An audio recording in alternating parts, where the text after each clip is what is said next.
अॼु असांजो टॉपिक आहे फ्रिक्शन एंड इट्स काइंड्स। जेका डेफिनेशन आहे फ्रिक्शन जी उहा ईअं थींदी त friction is type of force which is always opposite to the motion of a body. जंहिं डायरेक्शन में बॉडी वञे थी पई ऐं जंहिं डायरेक्शन में तव्हां फोर्स अप्लाइड फोर्स लॻायो आहे, जंहिं डायरेक्शन में तव्हां बॉडी जे मथां फोर्स लॻायो आहे उन डायरेक्शन में बॉडी वेंदी। पर जेको फ्रिक्शनल फोर्स आहे उहो उन बॉडी जे मोशन जे अपोज़िट डायरेक्शन में वेंदी, त पोइ उनखे चइबो फ्रिक्शन। फ्रिक्शन जेको डेवलप थिए थो पियो उन जे लाइ लाज़मी आहे त ॿ बॉडीज़ हुजनि ऐं उहे ॿई बॉडीज़ पाण में फिज़िकल कॉन्टेक्ट में हुजनि। जेकॾहिं फिज़िकल कॉन्टेक्ट आहे त पोइ फ्रिक्शन पैदा थींदो, डेवलप थींदो। पर जेकॾहिं फिज़िकल कॉन्टेक्ट न आहे त पोइ फ्रिक्शन पैदा कोन थींदो। मिसाल जे तौर ते मां चवां त हीअ असां वटि हिकिड़ी बॉडी आहे, ही बॉडी आहे, ही बॉडी ऐं ही ॿी बॉडी। जेकॾहिं हिन सरफेस जे मथां ए बॉडी पई आहे, हिन खे तव्हां ए बॉडी चओ, हिन खे तव्हां बी बॉडी चओ। ए बॉडी बी बॉडी जे मथां पई आहे त ए ऐं बी बॉडी जो पाण में फिज़िकल कॉन्टेक्ट आहे। जॾहिं फिज़िकल कॉन्टेक्ट आहे त पोइ फ्रिक्शन पैदा थींदो। त पोइ फ्रिक्शन कहिड़े तरीक़े सां पैदा थींदो ऐं कीअं थींदो उहो थोरो असां हिन डायग्राम में ॾिसूं। मां चवां थो त मां फोर्स लॻायां थो बॉडी ते हिन डायरेक्शन में,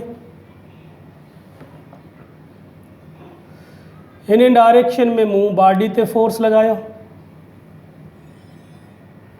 ही अप्लाइड फोर्स आहे एफ जेको लॻायो आहे, ऐं बॉडी जो ही वेट आहे, ही बॉडी जो वेट आहे, ऐं ही बॉडी जो रिएक्शनल फोर्स आहे। रिएक्शनल फोर्स छो रिएक्शनल फोर्स? त बॉडी ॿी बॉडी जे मथां पई आहे। जॾहिं बॉडी ते वेट लॻंदो त पोइ रिएक्शनल फोर्स जनरेट थींदो। त पोइ असां हिन खे आर चऊं ऐं हिन खे असां हिन खे डब्ल्यू चऊं, वेट। त पोइ ही जेको फोर्स आहे, ही फोर्स ही जेको असांजो फोर्स आहे, इन फोर्स खे तव्हां चवंदो एम जी ऐं साइन थीटा। ही फोर्स थियो ऐं ही जेको आहे ही असांजो थींदो एम जी कॉस थीटा। ही एम जी साइन थीटा, ही एम जी कॉस थीटा। ऐं हाणे ही असांजो रिएक्शनल फोर्स ऐं अप्लाइड फोर्स हिन डायरेक्शन में लॻायो आहे। ठीकु आहे, त हाणे बॉडी खे वञणु खपे हिन डायरेक्शन में, बॉडी खे वञणु खपे हिन डायरेक्शन में। छो त एम जी साइन थीटा हिन डायरेक्शन में आहे।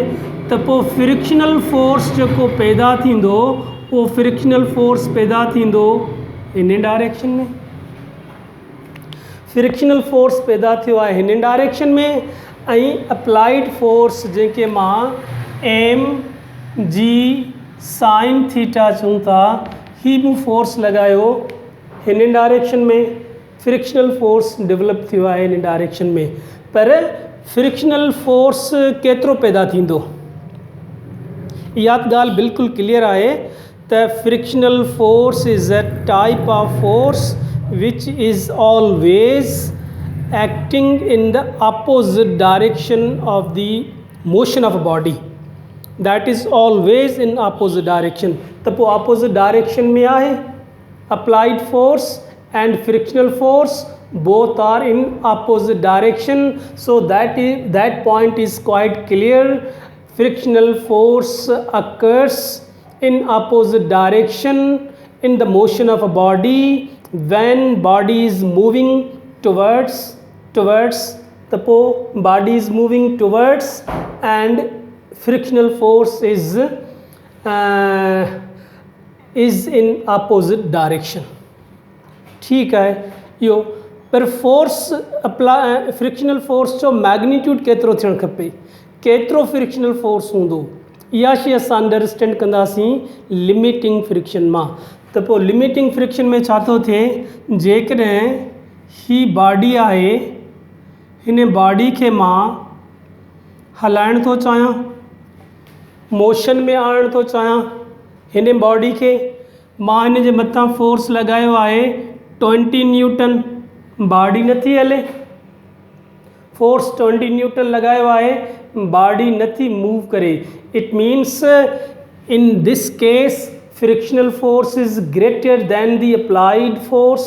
त पोइ मां फोर्स खे वधायां, मां फोर्स करे छॾियो 25 न्यूटन, फोर्स वधायो, still body is not moving forward, माना फ्रिक्शनल फोर्स वधीक आहे, अप्लाइड फोर्स घटि आहे, फ्रिक्शनल फोर्स वधीक आहे, तंहिंजे करे बॉडी हरकत कान थी करे। अञा मां फोर्स वधायां 30 न्यूटन मूं फोर्स लगायो, still body is not ready to move in direction, in a given direction. पोइ मां आहिस्ते आहिस्ते फोर्स खे वधायां थो 31 न्यूटन, जॾहिं मूं फोर्स लगायो त now this body is ready to move, हाणे हरकत करण जे लाइ तैयार आहे। मतिलब त छा कयो, मां जेको फोर्स लगायो आहे, इन फोर्स हिन बॉडी ऐं हिन ऑब्जेक्ट जे विच में जेको कॉन्टेक्ट आहे, उन कॉन्टेक्ट खे ब्रेक कयो आहे। जेकॾहिं मां चवां हिकिड़ी ही बॉडी आहे, ॿी ही बॉडी आहे, ॿिन्ही जो पाण में फिज़िकल कॉन्टेक्ट आहे, हाणे मथी बॉडी ते फोर्स लॻायां थो पियो, लॻायो, मथी बॉडी ते फोर्स लॻायो, बॉडी नथी हले, वरी फोर्स खे वधायो, बॉडी नथी हले, वरी फोर्स खे वधायो, बॉडी नथी हले। हाणे बॉडी नथी हले, मतिलब त हिन ॿिन्ही ऑब्जेक्ट्स जे विच में फ्रिक्शनल फोर्स वधीक आहे, ऐं मां जेको फोर्स थो लॻायां उन जो मैग्नीट्यूड घटि आहे। त पोइ मूंखे छा करिणो पवंदो, मूंखे अप्लाइड फोर्स खे वधाइणो पवंदो। हाणे मां अप्लाइड फोर्स खे वधायो त हाणे ही बॉडी हरकत करण जे लाइ तैयार आहे। मतिलब त मूं छा कयो, हिननि ॿिन्ही जे विच में जेको फ्रिक्शन आहे उन खां थोरो वधीक मूं अप्लाइड फोर्स लॻायो आहे, ऐं फिज़िकल कॉन्टेक्ट टुटी पियो। जॾहिं फिज़िकल कॉन्टेक्ट टुटी पियो त हाणे मां चवंदुसि त हिननि ॿिन्ही बॉडीज़ जो जेको लिमिटिंग फ्रिक्शन आहे उहो 31 न्यूटन आहे। यानी कि फोर्स जेको मूं लॻायो, बॉडी ते जेको फोर्स लॻायो, ऐं जंहिं फोर्स ते बॉडी मोशन में अचण जे लाइ तैयार आहे, त इन फोर्स खे चइबो लिमिटिंग फ्रिक्शन। मतिलब त फ्रिक्शन जनरेट कॾहिं थियो, जॾहिं तव्हां फोर्स लॻायो। फ्रिक्शन जी तव्हांखे ख़बर कॾहिं पई, जॾहिं तव्हां बॉडी ते फोर्स लॻायो त तव्हां मूव टुवर्ड्स मोशन में बॉडी ईंदी। तॾहिं जॾहिं तव्हां फोर्स लॻाईंदव ऐं फोर्स लॻाईंदव त रेज़िस्टिव फोर्स तव्हां फील कंदव, जंहिंखे तव्हां फ्रिक्शनल फोर्स चओ था, त उन हिसाब सां ही फोर्स जनरेट थींदो। हाणे हिन जो 31 न्यूटन फोर्स आहे लिमिटिंग फ्रिक्शन 31 न्यूटन आहे। त ॿियो हिकिड़ो ऑब्जेक्ट आहे, उन जो 31 कोन्हे को, उन जो त फोर्स घटि आहे लिमिटिंग। ही असां ऑब्जेक्ट खणूं था, ही ॿियो ऑब्जेक्ट खयोंसीं। हाणे हिन जो लिमिटिंग जेको फोर्स आहे 10 न्यूटन आहे, 10 न्यूटन आहे। 10 न्यूटन ते बॉडी हले थी पई, the frictional force is in its opposite direction, पर बॉडी जेका आहे सा हले थी। हिते 31 ते हुई, हिते 10 न्यूटन ते। त पोइ लिमिटिंग फ्रिक्शन डिपेंड छा ते कंदो, लिमिटिंग फ्रिक्शन डिपेंड कंदो ॿिनि शयुनि ते। हिकिड़ो त जे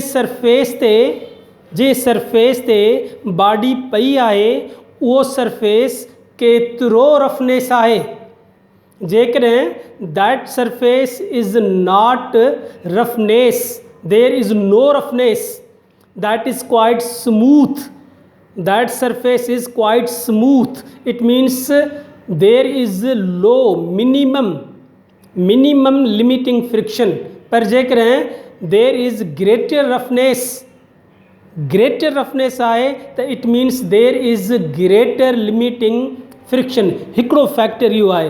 ॿियो फैक्टर आहे त ही जेका मथां बॉडी आहे, what is its mass and weight and how much that body press to the other body। जेकॾहिं वधीक प्रेस करे थी तॾहिं कंदी, जॾहिं मैस वधीक हुजे ऐं मैस वधीक हूंदो त वेट वधीक हूंदो, त पोइ वेट वधीक आहे, it means that body can press to the other body in a larger quantity। त पोइ there is greater weight, there is greater mass, so that body can press in a greater magnitude, greater force।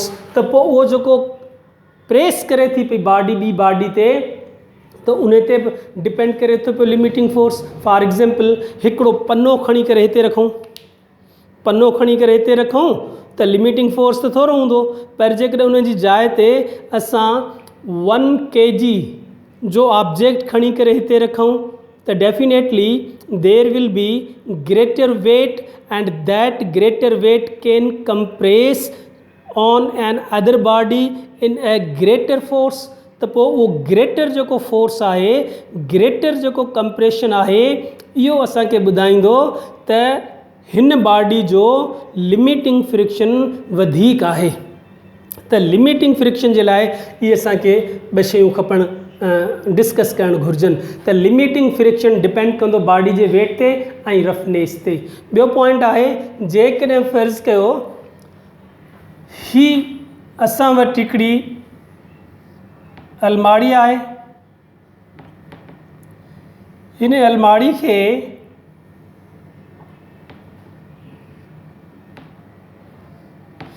अलमारी खे हिते पहुचाइणो आहे। ही ए position ते आहे, इन खे बी पोज़ीशन ते पहुचाइणो आहे। ए पोज़ीशन खां बी पोज़ीशन ते रखिणो आहे, खणणो बि न आहे, इन ते फोर्स लॻाइणो आहे। जेकॾहिं मां हिन जाइ ते फोर्स लॻायांसि त पोइ हीअ त किरंदी, फोर्स हिते थो लॻे किरंदी। ऐं जेकॾहिं हिते तो फोर्स लॻायां त पॉसिबिलिटी आहे किरे, पॉसिबिलिटी आहे थोरो अॻिते थिए। पर जेकॾहिं मां हिते फोर्स लॻाईंदोसांसि, अञा बि हेठि कयां, हिते जेकॾहिं मां फोर्स लॻायांसि, हिते जेकॾहिं फोर्स लॻाईंदुसि त हीअ सिरकंदी ऐं पोइ ही अलमारी असांजी हिते पहुची वेंदी। हाणे हिननि फोर्सिस छा कयो, हिननि फोर्सिस अलमारी ऐं फर्श जे विच में फ्रिक्शन खे ब्रेक न कयो।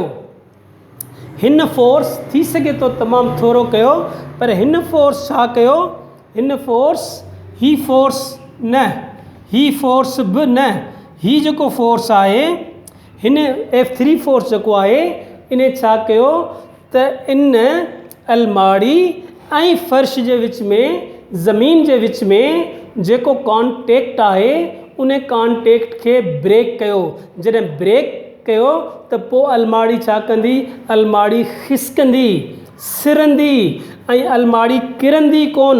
छो त ही फोर्स उहो आहे जंहिं फ्रिक्शनल फोर्स खे ब्रेक कयो। हाणे ज़मीन ऐं अलमारी जे तरे जे विच में फ्रिक्शनल फोर्स खां वधीक ही फोर्स आहे, जंहिंजे करे अलमारी is ready to move towards B point. त इहा असांखे ख़बर हुअणु खपे त तव्हां किथे फोर्स लॻाईंदो त तव्हांखे मिनिमम फोर्स लॻाए करे and you spelt break the frictional force which is